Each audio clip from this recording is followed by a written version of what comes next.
मतलब बंदा अगर फार्म पे फ्री बैठा है ना तो मैनेजमेंट की तरफ ध्यान नहीं देगा, वो बैठता बैठता पैसे के बारे में सोचता रहता है। अभी इतना मैंने सोचा, इतना आया नहीं है, तो काम करना छोड़ देता है, बंद करता है, मतलब डीमोटिवेट हो जाता है ये। तो दोस्तों आज हम पहुंचे हैं पंजाब के पटियाला में। यहाँ मैं आपको बताऊंगा देसी मुर्गी पालन के बारे में, कैसे आप देसी मुर्गी पालन शुरू कर सकते हैं, कितने बर्ड से करना चाहिए, अगर आप 500 बर्ड से शुरू करते हैं तो कितना खर्चा आएगा और कितना उससे आप मंथली प्रॉफिट ले सकते हैं। साथ में अंडे के लिए कर सकते हैं या मीट के लिए करना चाहिए, आपको कौन सा इसमें बेटर होगा। तो हमारे साथ हैं मनप्रीत जी, जो इंग्लैंड में जॉब करते थे पहले और वापस अपने वतन आए, यहाँ पर अपने गाँव में इन्होंने देसी मुर्गी पालन शुरू करा। तो बात करते हैं मनप्रीत जी से। सर जी नमस्कार। नमस्कार सर, कैसे हैं सर? बहुत बढ़िया जी। थोड़ा अपना परिचय आप दीजिए पहले। मेरा नाम मनप्रीत सिंह है और हम सेहतमंद एग्रो फार्म के नाम से पोल्ट्री फार्म चला रहे हैं लगभग पिछले 5-6 साल से ही। सर देसी मुर्गी की शुरुआत आपने कब करी थी और इससे पहले आप क्या कर रहे थे? इससे पहले मैं इंग्लैंड में था, तो वहाँ से वापस आके मैंने पोल्ट्री की ट्रेनिंग ली और उसके बाद बहुत ही छोटे लेवल से हमने काम चालू किया, लगभग 100 बर्ड से ही। सर खर्चा उस टाइम कितना आया था, फार्म पे कितना आया था, बर्ड पे कितना आया था और आपने इन्वेस्टमेंट कितना किया, साथ में बैकअप के लिए आपने कुछ पैसा रखा था? थोड़ा डिटेल में बताइएगा सर। फार्म पे तो हमने ज़्यादा खर्चा नहीं किया था, हमारे पास एक रूम पड़ा था, वहाँ से हमने चालू किया। तो लगभग उस वक्त तो मैं थोड़े बड़े बर्ड लेके आया था, लगभग 40 रुपये का एक बर्ड पड़ा था, उसका खर्च था। बाकी जो थोड़े बहुत फीडर ड्रिंकर होते हैं उसका खर्च था सिर्फ। तो ज़्यादा हमने इस पर कोई खर्च नहीं किया था, क्योंकि हमारा इसमें जो था एक्सपीरियंस लेने के लिए हमने काम चालू किया था, ना कि पैसा कमाने के लिए ही। सर आज देखा गया है कि जो भी कोई फार्म भाई स्टार्ट करता है वो सर्वे नहीं करता है, मतलब वो फार्म पे जाके देखता नहीं है। 1-2 फार्म पे गया और अपना सीधे फार्म अपना खोल लिया। तो सर्वे कितना ज़रूरी है कोई भी काम स्टार्ट करने से पहले, खासकर देसी मुर्गी? तो सर्वे बहुत ज़रूरी है। सर्वे आपका फार्म, पहले आप मार्केट का सर्वे करो, उसके बाद आप फार्म का सर्वे करो, क्योंकि अगर ऑलरेडी मार्केट में जो सप्लाई बहुत ज़्यादा है, डिमांड कम है, तो फिर इतना ज़्यादा प्रॉफिट नहीं होगा। पहले डिमांड एंड सप्लाई को समझो कितनी आ रही है, क्या हिसाब है। अच्छा ये जो ब्रीड है आपकी, कौन सी ब्रीड है और क्या खासियत है इसकी? अभी हमारे पास RIR और ब्लैक एस्ट्रोलॉप है। RIR का हमारा मेन काम है। तो RIR जो हमें ज़्यादा अंडे के लिए पाली जाती है, इसका जो खर्च है वो भी कम होता है जब ये अंडे पे आ जाती है मुर्गी, और अंडे देने की क्षमता भी इसकी ज़्यादा है। तो ये जो बर्ड है कहाँ से लाए थे सर और कितने का लाए थे? ये हमने हमारा कैरी से आया था, ये जी बरेली में है, वहाँ से हमने लिया था। तो लगभग उस समय इसकी कॉस्ट 40 रुपये पड़ी थी हमें। ये चूजा लाए थे या बड़ा बर्ड लाए थे? नहीं, एक दिन का ही चूजा ही। अच्छा सर, बर्ड लेते समय बड़ा इंपॉर्टेंट क्वेश्चन पूछ रहा हूँ आपसे, बर्ड लेते समय किन किन बातों का ध्यान रखे फार्मर भाई? इसका बहुत सारे पैरामीटर होते हैं ये बर्ड के लिए। सबसे पहले तो जो हैचरी वाला आप जिससे बर्ड ले रहे हो ना, उसका जो पेरेंट बर्ड है उसकी क्या क्वालिटी है, उसका क्या रिकॉर्ड है, अगर आप अच्छे लेवल पे काम करना चाहते हो। क्योंकि ऐसा होता है लोग किसी भी हैचरी से बर्ड ले लेते हैं, अगर मीट के लिए करते हैं उसका वेट नहीं बढ़ता है, बीमारी ज़्यादा आती है। अगर अंडे के लिए है तो उसकी अंडे की क्षमता कम होती है। तो ये चीज़ है।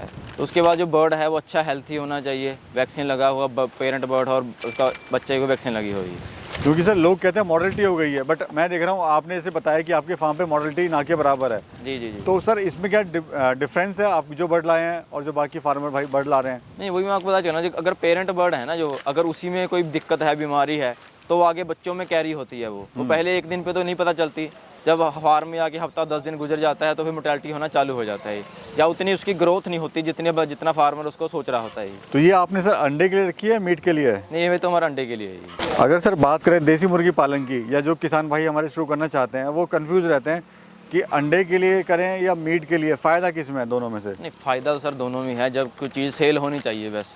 वो एरिया के हिसाब से होता है। जैसे अभी हमारा नॉर्थ का एरिया है, जैसे पंजाब हरियाणा, तो इधर क्या दिक्कत है ना, हमारे लोगों के घर में मतलब चिकन वगैरह नहीं बनता है। जो लोग खाते ही हैं तो बाहर खाते हैं, तो उसकी वजह से हमें अंडे का काम चालू किया। अगर आपके एरिया में ऐसा एरिया है कि जहाँ पे लोग घर में बनाते हैं चिकन वगैरह, सेल होता है अच्छा, तो आप मीट का काम भी कर सकते हो।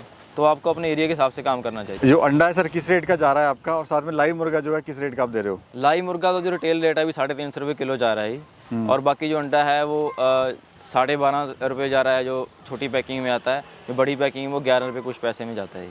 ये मुर्गा या मुर्गी कितने महीने में तैयार हो जाती है सर? अंडे के लिए तो लगभग एवरेज 5 महीना है, 5 महीने में अंडा आना चालू हो जाता है। और अगर वही मुर्गा मीट के लिए लगभग 4-4.5 महीने में तैयार हो जाता है ये। मैं देख रहा हूँ सर आप यहाँ पे इनको ग्रीन चारा भी खिला रहे हैं। जी आप खेत से लाए फ्रेश और काट के इनको दे दिया। जी जी। तो इसके अलावा भी आप क्या दे रहे हैं? इसके अलावा हम प्रॉपर इनको फीड जो दाना है वो हम खुद का बनाते हैं, वो दे रहे हैं। एक पूरी बैलेंस डाइट होती है जो अलग अलग उम्र के हिसाब से बनाते हैं। बच्चे के लिए अलग होती है, ग्रोइंग स्टेज में अलग है, अंडे के लिए अलग है। बाकी हरा चारा जैसे सीजनेबल होता है, जैसे अभी हमारे पास बरसीम है तो बरसीम दे रहे हैं, सर्दी में इसको हम पालक देते हैं, बाकी मोरिंगा के पत्ते हैं वो देते हैं। तो हरे चारे से क्या बेनिफिट होता है सर? हरे चारे से एक तो आपका 5-6% फीड का खर्च कम हो जाता है। दूसरा क्या है, हरे चारे में बहुत सारे विटामिन्स होते हैं जिसको जब बर्ड खाता है तो उसकी हेल्थ अच्छी होती है, जो उसका प्रोडक्ट है चाहे वो मीट है या अंडा है, उसका टेस्ट बहुत ही इम्प्रूव हो जाता है इससे ही। और क्या दे रहे हैं हरे चारे में अभी आप? हरे चारे में अभी तो हमारे पास बरसीम है और मोरिंगा के पत्ते हैं अभी ये। और फीड भी दे रहे हैं सर आप? हाँ, फीड देते हैं डेली 2 टाइम। फीड किस रेट का आपको पड़ता है? अभी लगभग 29 रुपये kg पड़ रहा है फीड ही। और फीड जो है कितना खा लेती है बर्ड एक दिन में? अभी जो गर्मी का टाइम है, लगभग ये 110 ग्राम के आसपास पर बर्ड खा रहा है फीड ही। और फीड किस रेट का पड़ता है आपको? 29 रुपये पड़ रहा है। 29 रुपये। कितनी बार देते हैं आप दिन में फीड? जिसको 2 टाइम देते हैं, एक बार सुबह जल्दी दे देते हैं मॉर्निंग में, एक बार शाम को जब थोड़ी गर्मी कम हो जाती है शाम को देते हैं। अगर पर बर्ड की बात करें तो फीड कॉस्ट पर डे कितना वो ले लेती है? लगभग वही अगर 100 ग्राम खाएगा तो अभी 2 रुपये 29 पैसे पड़ रहा है, मतलब 90 पैसे पड़ रहा है। लगभग 3 रुपये के आसपास जो है खर्चा आ जाता है ये पर बर्ड का? जी जी, दिन का? दिन का ही। अगर कोई भाई 500 बर्ड से शुरुआत करना चाहता है तो थोड़ा खर्चा बताइए और क्या उससे वो बेनिफिट ले सकता है, मुनाफा? खर्च तो इसका ऐसे है कि हमका फार्म तो चलो उसने जैसा बनाया जगह है वो है, हमका बर्ड का खर्च बता देते हैं। जैसे पहले तो उसका बच्चा खरीदने की कॉस्ट आएगी, वो ब्रीड के हिसाब से अलग अलग है, 30 रुपये से लेकर 50 रुपये तक अलग अलग ब्रीड का रेट रहता है, वो खर्चा जाता है। उसके बाद अगर आप अंडे के लिए काम करना चाहते हो, लगभग 7 किलो दाना खा के बर्ड तैयार होता है। तो अभी आप 30 रुपये अगर एवरेज रेट मान के चलो, 7 या 21 210 रुपये का तो सिर्फ फीड खर्च ही आ जाएगा। बाकी आपका बच्चे की जो है वो चिक्स की कॉस्ट आ जाएगी, वैक्सीन का खर्चा आ जाएगा, बाकी बिजली का, लेबर का, लगभग 300 रुपये के आसपास चला जाता है पर बर्ड खर्चा अंडे के लिए ही। सर मैं देख रहा हूँ आपने यहाँ पर अपना ब्रांड भी लॉन्च किया हुआ है सर ये। जी जी जी। तो ये इसकी ब्रांड तक कैसे आप पहुँचे और कैसे इसकी शुरुआत हुई और क्यों ज़रूरत पड़ी आपको ब्रांड बनाने की? ब्रांड का ऐसा है कि जब हमारा फार्म चलने लगा ना, हमारा फ्री रेंज का है तो रोड के पास ही है जी, तो लोग आते जाते देखते हैं कि यहाँ पे मुर्गी रखी है फ्री रेंज में है, तो हमारा नाम लेके जो कुछ और लोग थे ना जो बाहर से केज वाला अंडा खरीद के हमारा नाम लेके बेचना चालू कर दिया था और हमसे सस्ते रेट में। तो कस्टमर आके हमें कंप्लेंट करते हैं आप यार थोड़ा सा महंगा दे रहे हो, वो सस्ता दे रहा है, पर उसके अंदर की क्वालिटी भी अच्छी नहीं होती थी, तो हमारा नाम ख़राब हो रहा था फार्म का। तो उसकी वजह से अभी हमने अपना ऐसा ब्रांड लॉन्च किया। ब्रांड लॉन्च करने के बाद अभी हमारा पूरा इसमें पैकिंग करके सेल कर रहे हैं जी। अच्छा, फार्म का एरिया क्या है सर? फार्म का तो ये हमारा 25 बाय 60 का है, 1500 स्क्वायर फीट है ये।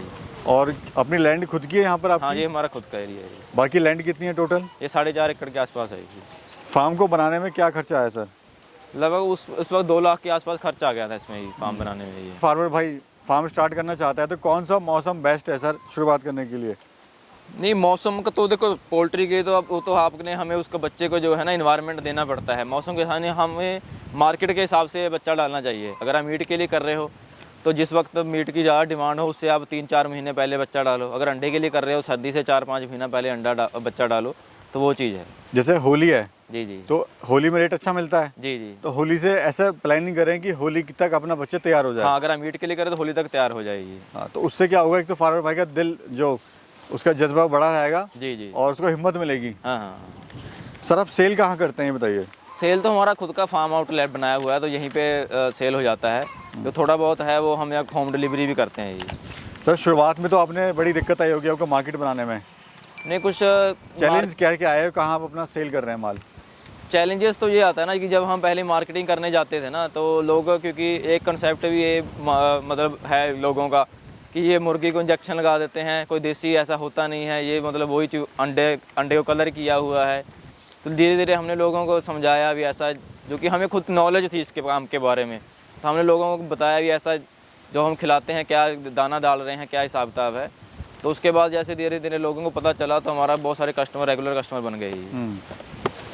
तो कोई अगर शुरुआत करना चाहे तो मार्केट सर कैसे बनाई अपनी? मार्केट का तो ऐसा है जी, जैसे आप पहले लोकल मार्केट में सेल करते हो ना, तो वहाँ से आप चालू करें, क्योंकि जब छोटे लेवल से शुरू करते हो तो आप इतना अंडा या मीट नहीं होता है मुर्गा क्या दूर तक बेच सके उसको। तो आप पहले अब लोकल शॉप है या फार्म पे वहाँ पे चालू करेगी। प्रॉफिट कितना ले लेते हैं सर? प्रॉफिट इसमें लगभग 25-30% नेट मार्जिन आ जाता है इसमें ही। कभी सर नुकसान हुआ है आपको? नहीं, अभी तक नुकसान तो नहीं हुआ है। कभी एक साल था जब मैंने शुरू में शुरुआत किया, तो उस वक्त थोड़ा सा बर्ड गलत आ गया था, तो लगभग वो 1 साल आप मान के चलो नो प्रॉफिट नो लॉस में भी गया जी। लेकिन सर फार्मर भाई को नुकसान क्यों होता है? अक्सर देखा गया देसी मुर्गी पालन बड़े शौक से खोलते हैं लोग और बंद कर देते हैं, क्या कारण रहता है सर? सर एक तो हाई जो मतलब एक्सपेक्टेशन होती है ना, भी करोड़पति बन जाएंगे, ये चीज़ है। वो चीज़ है इसमें थोड़ा सा ऐसा नहीं है कि लाइफ स्टॉक में है ये आज कुछ और है इसमें, कल शायद इसमें कोई दिक्कत आ सके, क्योंकि ये जिंदा है, वो चीज़ आ जाती है। तो एक तो पहले आपने जो एक्सपीरियंस ना होने की वजह से पैसा सिर्फ सोचते हैं, मैनेजमेंट के बारे में नहीं सीखते, और जो मार्केटिंग के बारे में कुछ नहीं सोचते, सिर्फ पैसे के बारे में सोचते रहते हैं। जल्दी अमीर बनने की जो चाह है जी जी जी। वो कहीं और ले जाती है उनको। हाँ, तो मतलब बंदा अगर फार्म पे फ्री बैठा है ना, तो मैनेजमेंट की तरफ ध्यान नहीं देगा, वो बैठता बैठता पैसे के बारे में सोचता रहता है, अभी इतना मैंने सोचा, इतना आया नहीं है, तो काम करना छोड़ देता है, बंद करता है, मतलब डीमोटिवेट हो जाता है ये। अगर आप पहले काम की तरफ ध्यान दो, पैसे के बारे में भूल जाओ। वैसे ऐसा होता नहीं है, पर वैसे कि अगर आपका काम अच्छा है, मैनेजमेंट अच्छी है, प्रोडक्शन अच्छी आ रही है, तो पैसा अपने आप आपको आएगा। फोकस करना है काम पे। अगर पहले सिर्फ पैसे फोकस करोगे, काम नहीं करोगे, मैनेजमेंट अच्छे नहीं है, तो आएगा ही नहीं ये, लॉस में जाएगा फार्म। जी जी जी जी। अच्छा, ट्रेनिंग वगैरह आपने ली है सर? जी हाँ, ट्रेनिंग मैंने KVK से ली है, और उसके बाद फिर CPD चंडीगढ़ से भी ली है जी।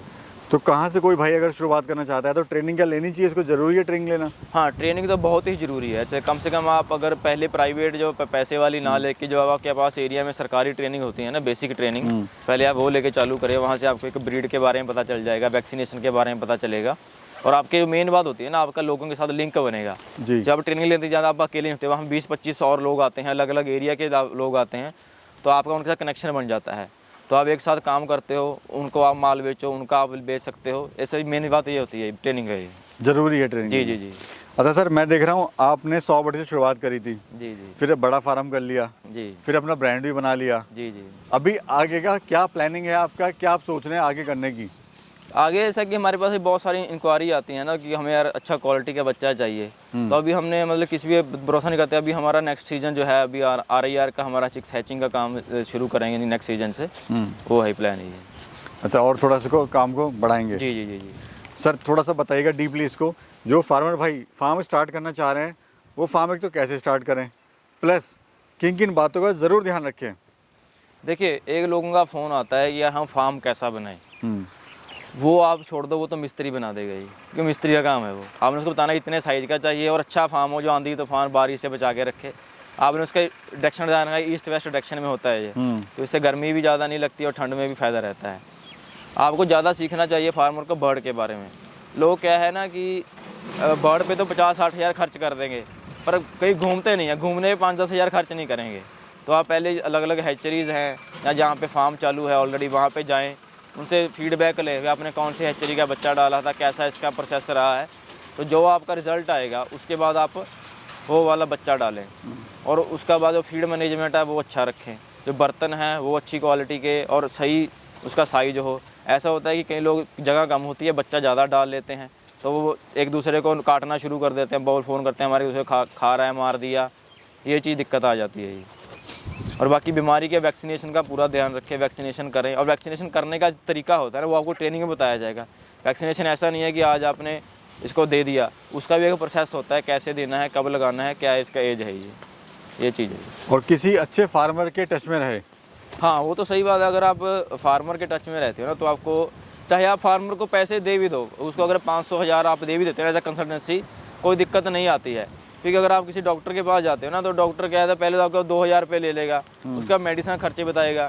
फिर फार्मर को एक्सपीरियंस होता है, वो आपको कम सस्ती दवा भी बताएगा, आपको वो चीज़ काम आ जाती है ये। जी सर, जब आप इंग्लैंड से वापस आए थे तो लोगों ने आपका मजाक भी उड़ाया था कि बंदा देखो इंग्लैंड से वापस आ गया। जी जी। तो आज वही लोग क्या बोलते हैं आपको? देखो सर, पहले जब मैंने शुरुआत की थी ना, तो मतलब लोग बोलते हैं अभी यहाँ ये मुर्गी रखेगा ना, मतलब मुर्गी को छोटा सोचते थे अभी लोग। तो अभी वही लोग आते हैं, यार हमें मुर्गी खा चाहिए, थोड़ा सा खेत में डालना है। मैं कहा नहीं, रहने दो यार। तो मतलब ऐसा होता है, अभी आसपास के लोग हैं, तो एक जब कोई बिजनेस चालू करता है ना, फ़ायदा होता है। जैसे अभी गेहूँ का सीज़न निकल के चला है, तो जैसे इसमें एक बहुत खारे खरपतवार के बीज निकलते हैं, तो वो किसी काम के नहीं आते हैं, तो हमारे आसपास के जो किसान होते हैं उससे हम वो भी खरीद लेते हैं मुर्गी को खिलाने के लिए। यानी जो लोग पहले मजाक उड़ाते थे, आज वही लोग बोलते हैं कि हमें भी सिखाओ देसी मुर्गी पालन। हाँ हाँ, हमारे आसपास के लोग काफ़ी अभी लोग रखना चालू कर दिया, घरों में भी रखना चालू कर दिया है, फार्म भी बने हैं, मतलब लोग पूछने के लिए आते हैं क्या हिसाब किताब है, क्या बीमारी है, ये चीज़ है। मतलब सर, ये आपकी मेहनत है जो आप यहाँ तक पहुँचे हैं, इतना आसान नहीं था सफ़र ये। बाकी सर, आखिरी सवाल बड़ा इंपॉर्टेंट कि आप लोगों को क्या सलाह देना चाहते हैं जो हमारे युवा साथी हैं बेरोजगार हैं? देखिए सर, चाहे पोल्ट्री का काम है या और कोई भी काम है ना, आप करो, क्योंकि आगे जाके क्या हो रहा है, अभी आप देखते जा रहे हो आपके कोई गांव में, शहर में जो खेती की ज़मीन है ना, वो कम होती जा रही है, खाने वाले बढ़ते जा रहे हैं और उगाने वाले भी कम हो रहे हैं। लोग खेती छोड़ के शहरों में जा रहे हैं, पर जो डिमांड है उसकी वो कहीं ना कहीं बहुत हाई है। लोग ये सोचते हैं ना कि खेती को डीमोटिवेट कर दिया, चाहे वो किसी भी प्रकार का, जो नहीं, आप पोल्ट्री है, डेयरी है, बकरी का है, मतलब उसका छोटे लेवल का बताया जाता है। पर उसके बिना आप काम मतलब नहीं चल रहा है। आपको खाना तो है ही है, हर एक को, शहर में भी, इसको भी। तो आप इसको एक काम चालू करें और अच्छा ट्रेनिंग लेके प्लानिंग के साथ काम करें, चाहे कोई भी आप कर रहे हो, तो उसमें सक्सेसफुल होने के चांस ज़्यादा हैं। क्योंकि जितनी हमारे मतलब आप लोग होते हैं यार, इतनी आबादी है, कहाँ चलेगा। अगर आबादी नहीं होगी तो खाएगा कौन। आप उसको नेगेटिव वाले में ना लेके जाएं, पॉजिटिव में सोचें, तो आपकी ग्रोथ अच्छी हो जाती है। बहुत बहुत धन्यवाद सर, धन्यवाद। बड़ी महत्वपूर्ण जानकारी दी, बहुत बहुत धन्यवाद आपका।